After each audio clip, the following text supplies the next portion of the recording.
pretty much right after 2020 NHL free agency ended, I made a video going over the best and worst signings, basically predicting which signings I thought were going to turn out to be really good and which signings I thought were going to turn out to be not so good. Now that we have like a month or so left in the season, I figured I would make a video going over which signings from 2020 NHL free agency that actually turned out to be pretty good and which ones turned out to be not so good, so far of course. We have 10 total players to talk about in today's video, 6 of which have looked like good signings and 4 of which have looked like bad signings. But real quickly before we begin, of course, if you guys would like to stay connected outside of YouTube, you can go ahead and follow my social medias like Instagram and Twitter. The links to those will be down below in the description. You can also now become a channel member if you want to gain access to exclusive member-only perks like a Discord server and getting a shoutout at the end of a video. If that interests you, you can become a member by clicking the link down below in the description or just going to the channel on your PC and clicking the join button. And finally, and most importantly, if you're new here, hit that subscribe button if you want more NHL content just like this. We're getting super close to 55,000 subscribers. Alright, with all that said, let's get into today's video. These are the best and worst signings from 2020 NHL free agency so far.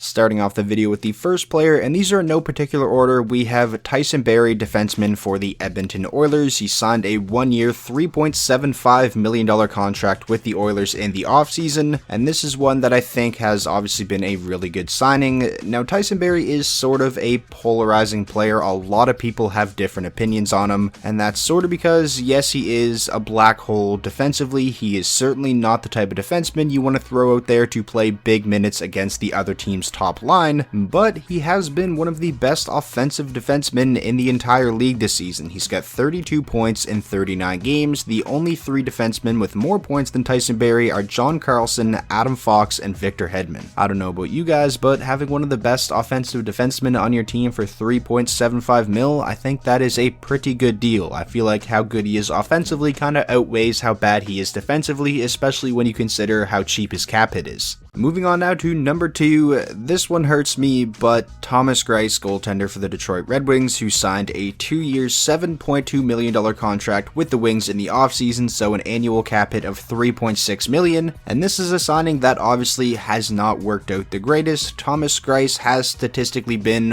one of, if not the worst goaltender in the entire NHL this season. He's got a miserable record of 3-15-5, he's got a goals against average of 3.21, and a save percentage of .895, and I believe the only goaltender in the league with a worse goal saved above expected than Thomas Grice is Carter Hart. Now, in Thomas Grice's defense, Detroit to begin with isn't a good team, but that seems to be enhanced when he's in net. I believe out of every goaltender in the league who has played 5 games this season, he gets the least amount of goal support. I think Detroit scores like 1.5 goals a game with Grice in net, so even if Grice was playing really well this season, he still wouldn't have too many wins. The thing is, he's not playing really well, and with Detroit not playing well in front of him, that's not a really good combination. This really reminds me of the season that Jimmy Howard had last season, just not as bad. Next up at number 3, we have a player I have talked about a lot so far this season, but I mean, it's kind of hard not to. Carter Verhaeghe of the Florida Panthers, who signed a 2-year, $2 million contract with the Panthers in the offseason, an annual cap hit of $1 million. Carter Verhaeghe has been the find of the offseason. When you consider what he's getting paid, $1 million a season, for what type of production he's giving the Panthers, I think he's easily been the best signing of 2020 free agency. In 39 games so far for the Panthers, Carter Verhaeghe has 17 goals and 16 assists for 33 points. He leads the Panthers in goals, and his 17 goals is tied for 10th in the league in that category. It is absolutely insane that this is a guy who had just 9 goals and 13 total points in 52 games last season with Tampa Bay. Now, yes, he obviously is getting a lot more opportunity in Florida, playing a lot more minutes, but still, that is a pretty insane improvement. And in my opinion, the best thing about this signing is the fact that at the end of this 2-year deal, Carter Verhaeghe isn't going to be a UFA, he's going to be an RFA, so it's unlikely the Panthers are going to lose him. Moving along now to number 4, the second goaltender of the video, Cam Talbot of the Minnesota Wild. He signed a 3-year, $11 million contract with the Wild in the offseason, and this is obviously another signing that, at least so far, has looked fantastic. Cam Talbot has an 11-6-2 record, a 2.41 goals against average, and a .924 save percentage. He's also 16th among NHL goaltenders in goals saved above expected, which isn't anything insane, insane, but it's really solid. Goaltending has been a big reason why the Minnesota Wild have been able to have the success that they're having this season. Kaapo Kähkönen and Cam Talbot have been one of the best tandems in the league. Bill Guerin looks like an absolute genius for what he was able to do for the Minnesota Wild's goaltending situation in the offseason, being able to get rid of and trade a guy like Devan Dubnyk, who was completely awful for the Wild last season, and then obviously signing a guy like Cam Talbot. If Cam Talbot is able to consistently play like this throughout the remainder of his contract, it's an absolute steal. Number 5, we have Kyle Turris of the Edmonton Oilers. He signed a 2-year, $3.3 million contract with the Oilers in the offseason, which is an annual cap hit of $1.65 million. So we already talked about Tyson Barrie of the Oilers, who has looked like a really good signing so far.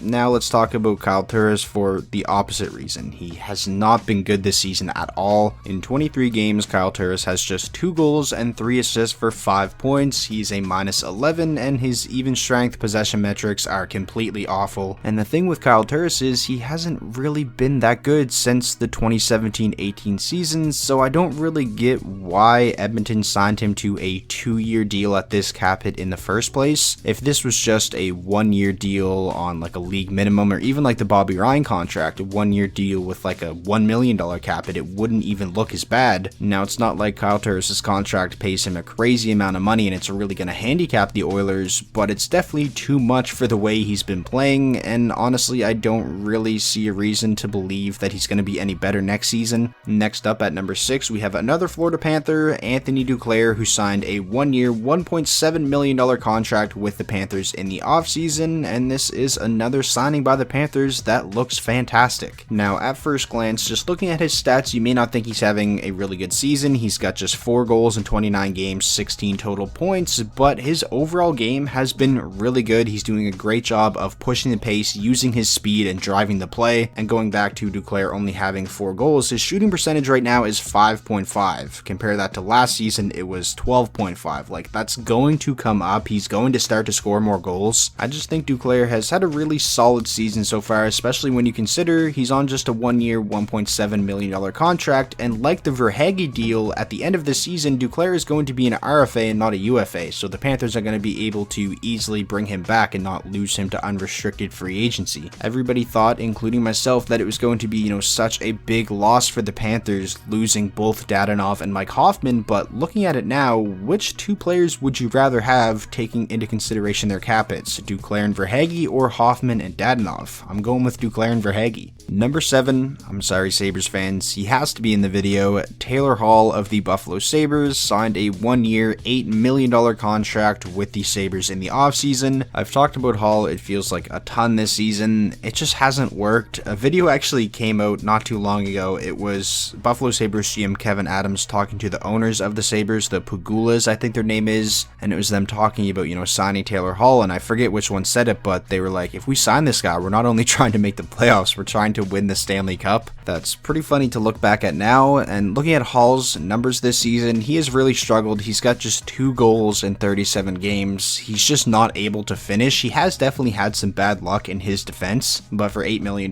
that's just not good enough. Now, for the Buffalo Sabres, if they can get a nice little return for Taylor Hall when they inevitably trade him, that would obviously make this signing look better, and at this point, I feel like it's almost like an 80% chance he does get dealt. He's actually sitting out of Buffalo's game tonight against the Devils for precautionary reasons. The Sabres don't want him to get injured and then they won't be able to move him. I'm really interested to see what happens though. I can't imagine Buffalo's going to get a whole lot in return, given Taylor Hall has an $8 million cap hit and isn't really performing the greatest this season. They're not going to get a first round pick, I don't think. I guess we'll just have to wait and see though. We'll find out soon enough because the trade deadline is like a week or a little under a week away. Continuing on now, at number 8, we have Chris Tanev, defenseman for the Calgary Flames. He signed a 4-year, $18 million contract with the Flames in the offseason, an annual cap hit of $4.5 million. Now, this is a signing that I was pretty skeptical about heading into the season. I thought that was a lot of term and a lot of money to commit to a guy who has a history of being injury prone. The last time he played 70 games in a season was 2014-15, but at least so far, yes, it is still early, it's just the first year of a 4-year contract, but at least so far I have been wrong. Chris Tanev has been extremely good for the Calgary Flames and is sort of the opposite to Tyson Barrie. Chris Tanev doesn't give you a whole lot offensively. He's got just 6 points in 40 games, but he has been an absolute rock suck defensively, and the exact same argument I gave about Tyson Barrie, just the opposite. I don't really care how non-existent Chris Tanev's offensive game is. If he's playing this good defensively, that's fine. If Chris Tanev is able to stay healthy, which is the most important thing, and just consistently play like this throughout the remainder of his contract, I think the Flames are going to be happy. Number 9, another defenseman, Kevin Shattenkirk of the Anaheim Ducks, who signed a 3-year, $11.7 million contract with the Ducks in the offseason, an AAV of $3.9 million. This is a signing that I just never really understood from the get-go. As soon as the Ducks signed him to this deal, if a contending team signed Shattenkirk to a contract similar to this, I feel like it would have made a lot more sense. To me, it just really doesn't make a whole lot of sense for Shattenkirk to be there. The Anaheim Ducks, in terms of points, are the second worst team in the league, only ahead of the Buffalo Sabres. And it's not like Shattenkirk is even really playing that well this season either. He's got 13 points in 39 games. He's been meh defensively, and it probably wouldn't be the easiest to trade away Shattenkirk and get assets in return either. I mean, they gave him a modified no trade. I think it includes a 12-team no trade list, and with that $3.9 million cap hit and 2 years remaining after this season, that's probably not even all that appealing for any teams around the league. So yeah, I didn't really get the signing when it happened, and I still don't really get it now. I don't think this has been a good signing for the Ducks at all. And now the final player we're going to talk about in today's video, Tyler Toffoli of the Montreal Canadiens, signed a 4-year, $17 million contract with the Habs in the offseason, an AAV of $4.25 million. When the Montreal Canadiens initially signed Toffoli to this contract, I was a pretty big fan of it. I thought $4.25 million for somebody like Toffoli is really good value, and given he's 28 years old, I thought the 4-year term was perfect. I didn't think they were going to get this good of value out of Toffoli though. In 32 games, he leads the team with 19 goals, has 29 total points, and the only 3 players in the entire league this season with more goals than Toffoli are Austin Matthews, Connor McDavid, and Mikko Rantanen.